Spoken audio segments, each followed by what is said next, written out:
Thank you very much. I just want to buttress what the Honorable Moses Kuria and the Honorable Chelugui has said.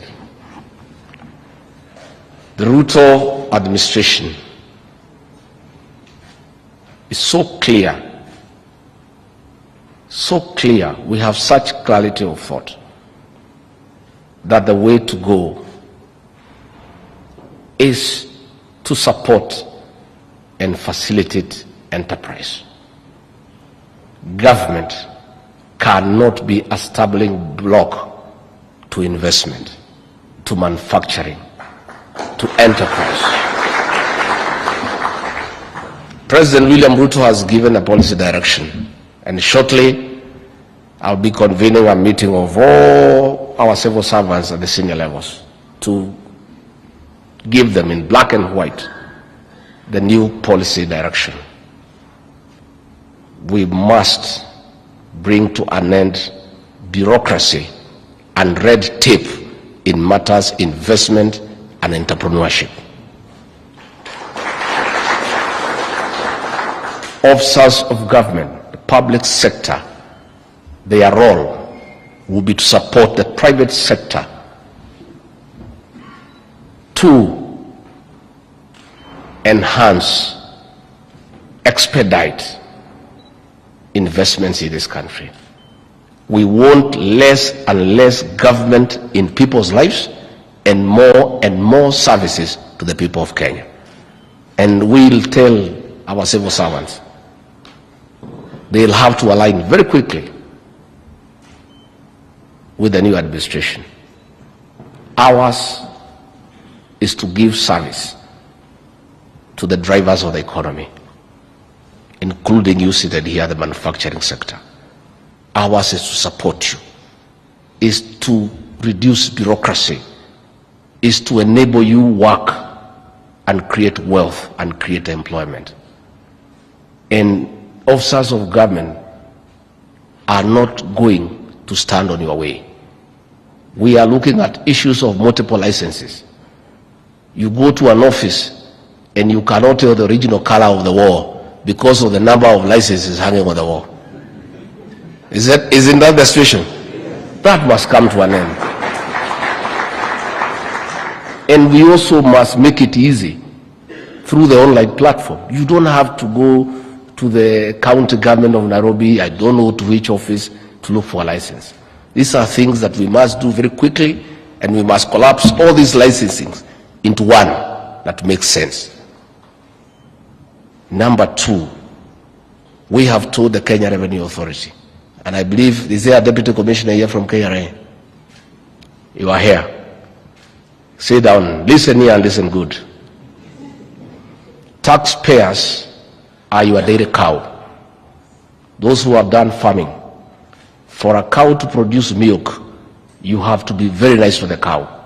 You have to give it some hay, give it some dairy meal, milk it with some good oil so that it's feeling good. And the Europeans go even a step further. They play country music to cows to produce milk. We have told KRA to look after taxpayers the way you look after a good dairy cow to continue producing milk. There is no cow that will produce milk when you are pricking it and shouting at it. It will refuse with the milk. We have told KRA to create a friendly tax regime. The issue of closing factories for taxpayers who are suffering is a thing of the past because it is foolish. The issue of tax notices and agency notices where you close accounts.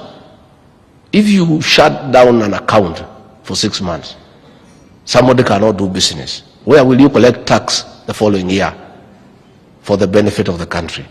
When you shut down a factory, those employees go home, they lose their jobs. They were paying payee. Where will you get the money from?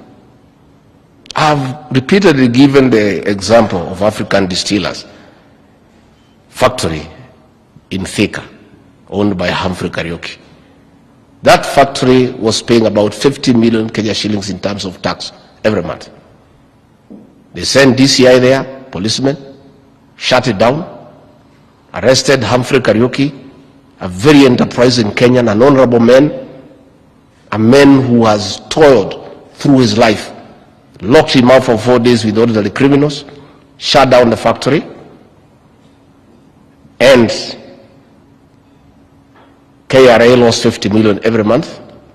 For 3 years, we have lost a whooping 1.8 billion, money that we need for this country.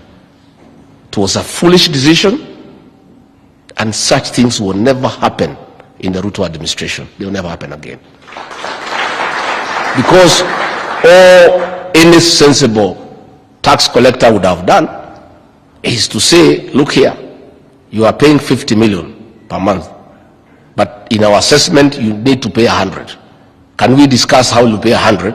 But in the meantime, continue working and giving us a 50, because we need it. Now you shut it down, then what happens? Same has happened across everywhere. This will not happen again. The president is on record asking everybody to pay tax, and we want everybody to pay tax. But we want to collect the tax in a dignified manner. The president has set the pace for this country, that his style of management, and all of us are following suit, is continuous engagement. Once you engage, you enrich your thinking. Nobody has monopoly of knowledge. Not the president, not myself, not Moses Kuria, not anybody. Nobody has monopoly of knowledge. Let us have continuous engagement.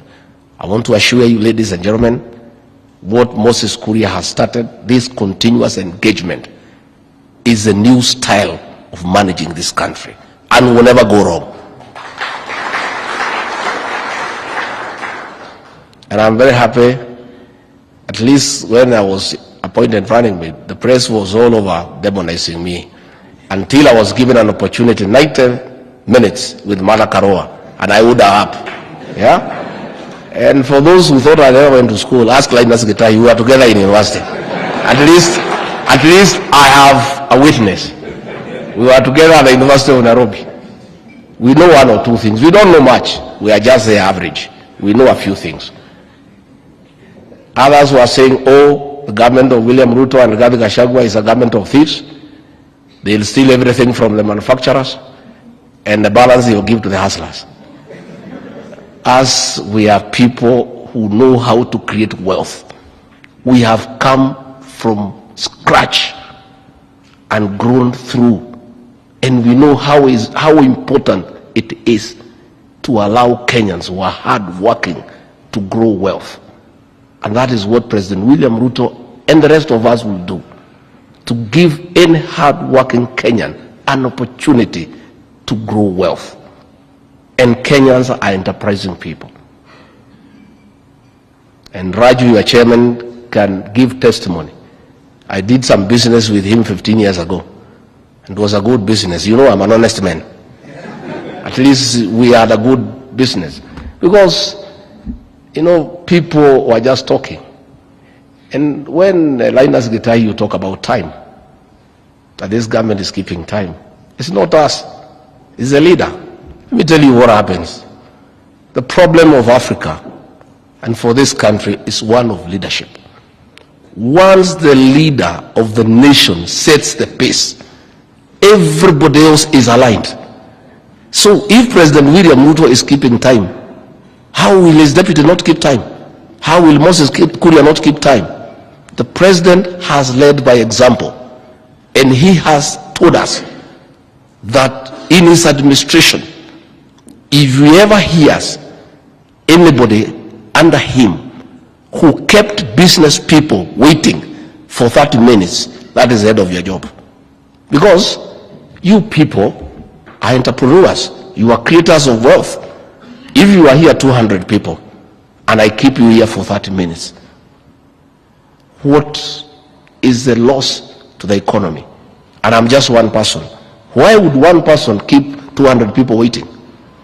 It is the kind of arrogance, the kind of ineptitude, the kind of lack of discretion in the previous administration that has brought this economy to its knees. And that is why there is a paradigm shift in the management style by giving respect to entrepreneurs, by giving respect to creators of wealth. Because the only way to sort out this country is to support and facilitate you guys to create wealth and create employment opportunities for our young people. So for the next 5 years, you are the guys who will keep us waiting. Us will be here on time. Whenever we agree we meet, we'll be there on time. And it has nothing to do with me. It has nothing to do with Moses Kuria. It is our leader, President William Ruto. He has set the pace. He has said the way he wants anybody under him to work.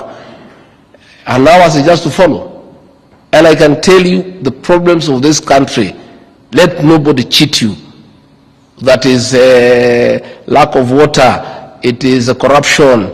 It is poor work ethics. No. The problem of Kenya is one of leadership. Once you get the right guy in office to set the pace and to give a clear outline on how management of this country will be done, 50% of our problems are over. And I want to assure you, in another 6 months, this economy will start picking.